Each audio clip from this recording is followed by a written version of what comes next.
আজকে জালের মাঝে বেশি মাছ লাগছে রে। মাছ তো বেশি লাগছি এখন তো বাজারের সময় না, মাছটি কই না বেচাম। কত কাউরে হাইলে দুইটা কম আর বেশি বেচালাম, এখন তো বাজারের সময় নাই।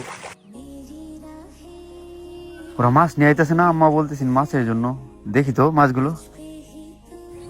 এই রাসেল তোর মাছ বেচবে?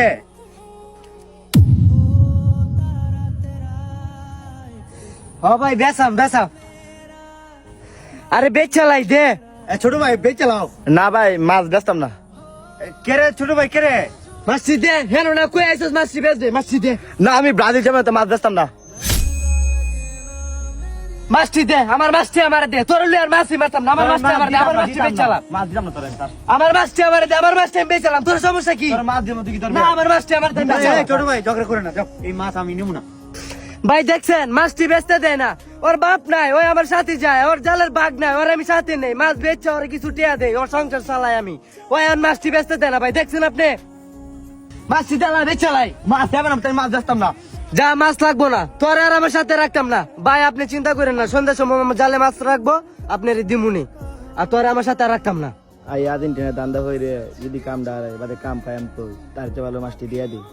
ভাই মাছটি নিয়ে নেন।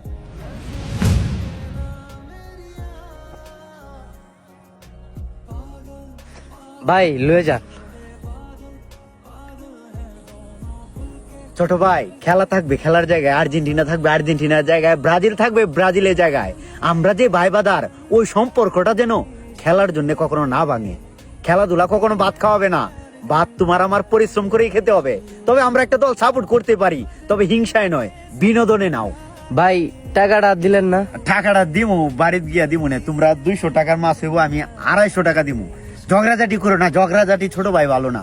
মিল্লা থাকো, একসাথে থাকো, এর মতো শান্তি টাকা পয়সা অর্থ সম্পদ আর কিচ্ছুতে নাই। মিল্লা থাকলে এক বন্ধু আরেক বন্ধুর জন্য জীবন দিতে পারে। মিল্লা থাকো, তোমরা মিল্লা থাকো ছোট ভাই, ঝগড়া করো না। এই খেলা লয়ে ঝগড়া করো না। আরে খেলা তো একটা বিনোদন, বিনোদন নিবা শুধু। থাকো, ভালো থাকো। সন্ধ্যার সময় বাড়ি থেকে নিয়ে নিও, 250 টাকা দিমু লয়ে যাও। খেলাধুলা নিয়ে যারা ঝগড়া করে তারাই হলো এই জেনারেশনের সবচাইতে বোকা মানুষ।